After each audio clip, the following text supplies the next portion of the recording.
The reality, as you have probably figured out about AI by now, is that down the road is more like right around the corner. This field is moving incredibly quickly. It is very difficult to keep up. It's hard to make sense of new developments. It's hard to separate what is hype from what is real, or separate what is not quite ready for prime time from what could potentially transform your business today. So to try to make sense of that, I try to think in sort of rules or principles or best practices. That's what we do at Wired.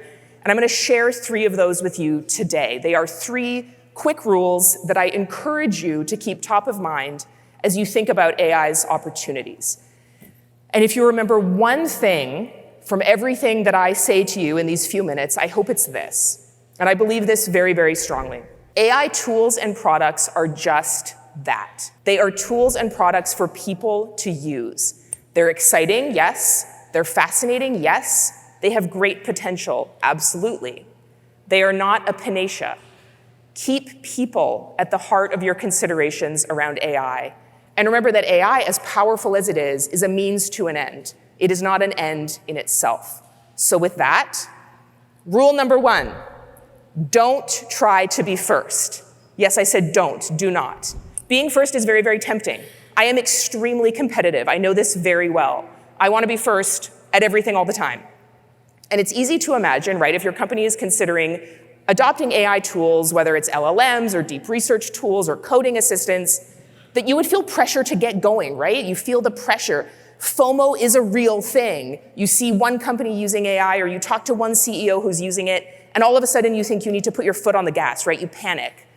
Don't try to be first. Try to get it right. There are already lots of cautionary tales out there about moving too fast in this space. So let me give you an example. So Klarna, which is a Swedish fintech company, you've probably heard of them. Klarna basically lets people buy things online without paying up front. They were early to the market with that idea. It's a great idea.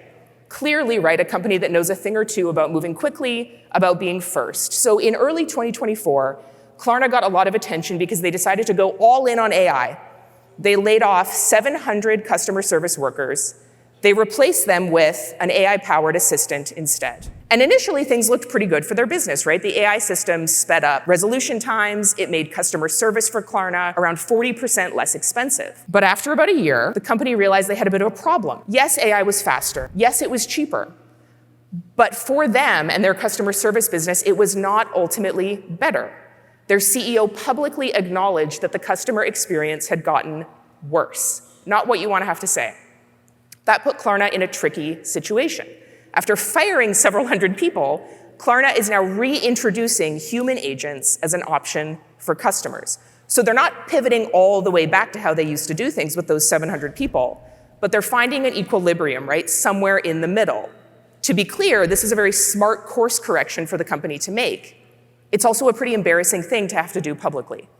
So ideally, if you move methodically and strategically, you don't need to do that. You find the equilibrium between the human skills and AI. You find the right use cases for AI in your business the first time around. To do that, you need to take your time. So when you implement AI, it might be tempting to use a chainsaw, right? Just go all in like Klarna did. You should be using a scalpel. Do your research. Evaluate the options on the market, test at a micro level before you deploy at a macro level, right? Get it right. Principle number 2, bring your employees with you. So we've all agreed you're going to slow down, right? You're going to take a methodical approach to AI. But what about when it comes time to deploy AI in a given function?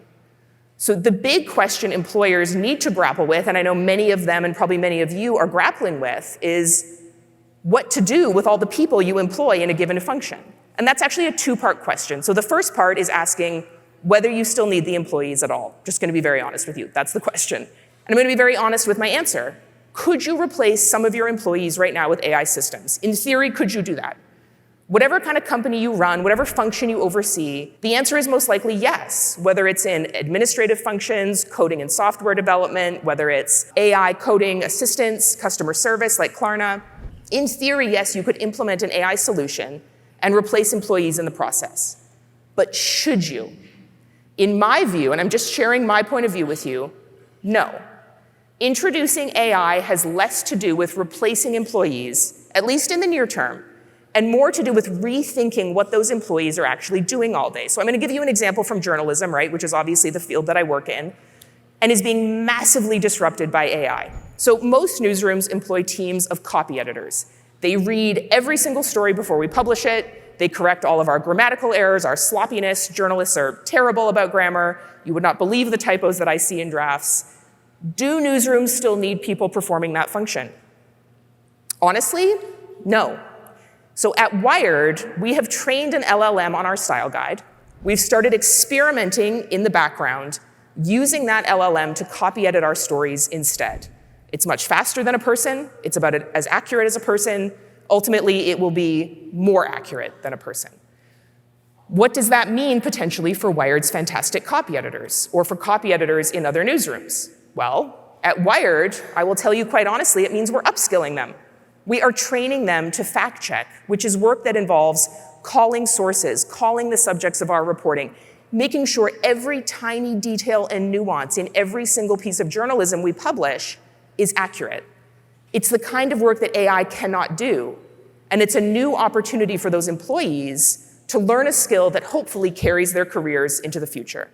Now, over time, I suspect that newsrooms just won't hire copy editors anymore, right? That job just won't exist.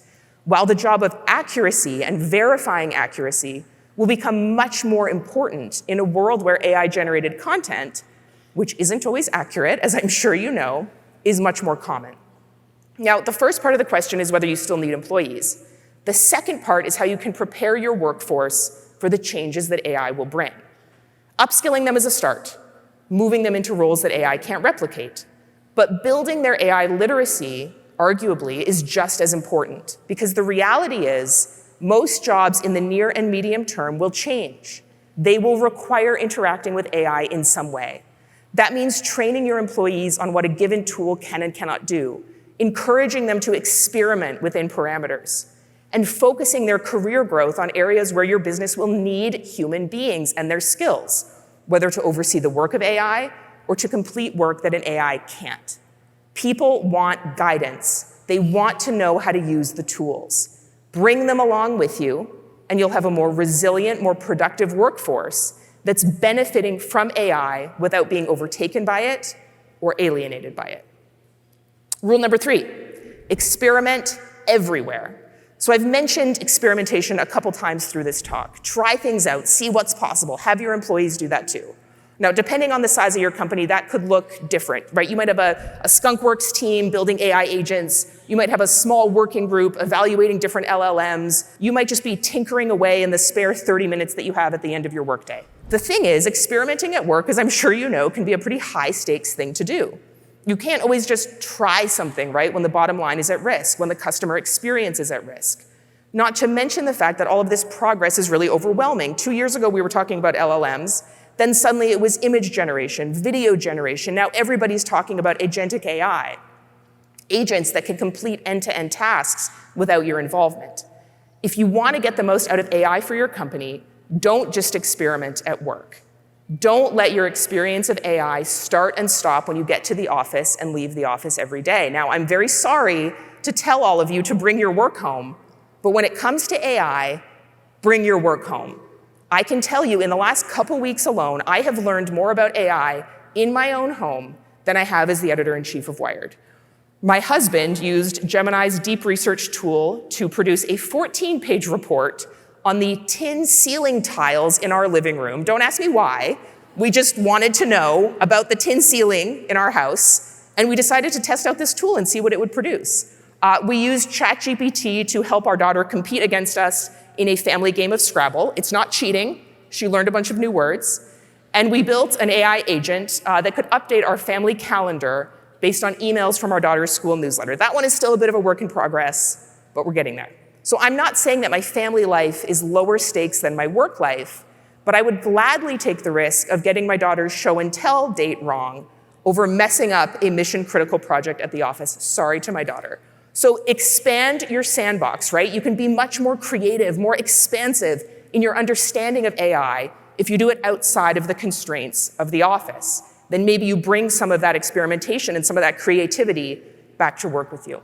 So before I wrap up, I want to remind you of these 3 rules before you go into your day. Don't try to be first, get it right. Bring your employees with you and experiment everywhere, especially right now in the year 2025 with AI agents. And remember, all of those rules are in service of one fundamental truth. These AI tools are just that. They're not scary, they're just tools. Use them to make your employees better, use them to make your company better, maybe use them to manage your kids' extracurricular schedules, but use them to make life better. Don't just use them because you think you should, don't just use them because they exist. Use them for a purpose. Thank you so much for having me.